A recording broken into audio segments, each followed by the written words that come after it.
Hey guys, welcome back to Wentworth Life and welcome to the next installment of my Wentworth reviews. Now, in this video I am going to be reviewing Season 1, Episode 5, The Velvet Curtain. Now, this is the episode that my mum used to call the sex episode. So there's gonna be some graphic chat about sex scenes in this video, so just make sure that you're not watching this video in a public forum.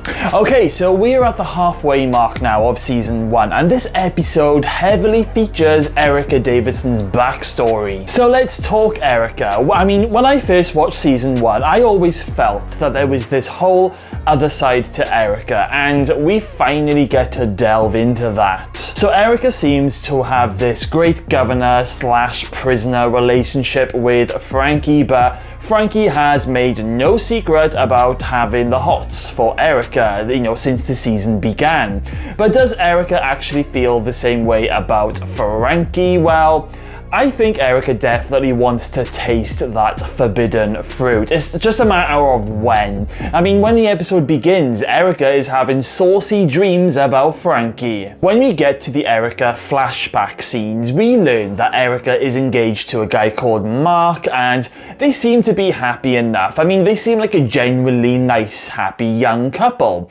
That is until when Erica and Mark end up having sex, and Erica, she ends up getting a little bit weird in the bedroom, telling Mark to basically pull her hair because she doesn't want to fuck like a married couple. This obviously kills the mood, and Mark and Erica, they end up having a big row in the kitchen afterwards. Now, Erica basically tells him that sex isn't always supposed to be so nice. Pretty much, Erica is saying that she's pretty much bored in the bedroom, but she's trying to justify it in other words. There is another flashback scene that we delve into, but just before this flashback scene happens, Erica, she is in her office watching Frankie and Kim making out on CCTV, and Erica, she gets a little bit horny and she starts to grab herself under the desk. We then go to the flashback scene when Erica was like a lawyer working in the family business, and she ends up going to see a client in this underground basement club called the Velvet Curtain. Now, in the Velvet Curtain, anything pretty much goes. When Erica arrives, we see people making out all over the place. We see lots of kissing, lots of leather, humping and grinding. It's really sexual in there. And yes, I did watch this episode with my mum when I first aired. While Erica is talking with her client, she can't help but look around and see what's happening. Later on, as she's about to leave the club, she gets sidetracked by something that's happening behind some closed curtains, and when Erica goes exploring, she peeks behind the curtain and she sees a load of people taking part in some sort of pleasure and pain thing, where people are basically being whipped and they're tied up, and then one of the women participating in this, she ends up seeing Erica and she goes over and grabs Erica's hand, and Erica starts to go in until when her client sees her and she ends up like leaving looking a little bit embarrassed. But Erica, she wanted to join in. She wanted to experience what was happening around her, and she certainly wanted to taste that forbidden fruit. I think since this meeting with her client in the underground club, it's always been in her head because she came so close to it all, and I feel this is probably what changed Erica going forward. Now, does Erica have the full-on hots for Frankie? Well, at the end of the episode, Frankie and Kim get busy,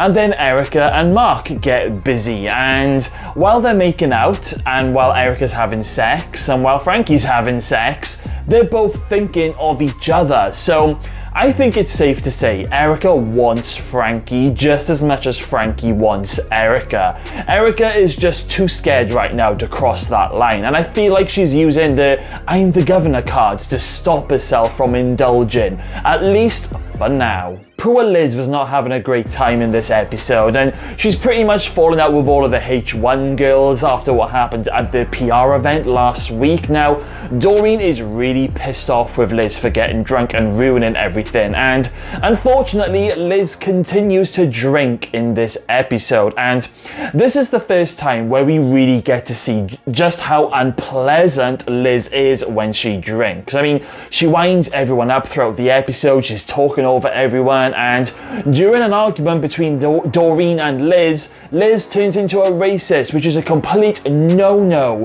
This happens after Doreen is asked by Erica to become the new peer worker, and this of course upsets Liz, but it's not Doreen's fault. And this leads to that awful argument that really upsets Doreen, and it really upsets me every time I see this scene.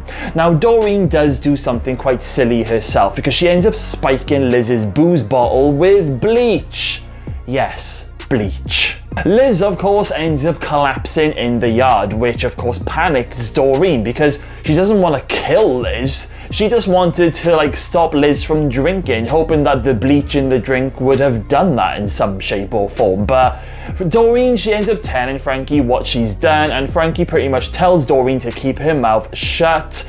Luckily, Liz survives and she ends up apologizing to Doreen, and Doreen turns around and says, "You never play the black card." And Liz, she tries to say that it was just the booze talking, which is a shit excuse. Liz promises to stay off the booze, and I'm really glad because Liz is not a nice person when she drinks. I mean, they do say that the nicer the person you are when you're sober, the worse you become when you've had too much to drink. Now, there's also a scene while Liz is drunk in the unit, and the women, they all start chatting about female masturbation. And Boomer comes out with some absolutely hilarious one-liners, especially when she says it makes her come like a werewolf. Oh god. Liz then teases B because B has never done that before, and Liz is a little bit horrible to B in this scene. Anyway, later on, Liz and B, they end up having a heart-to-heart, and B explains that sex has never really been her thing, which is really sad to hear. Liz tells B that there is nothing wrong in making yourself feel good, which is 100% true.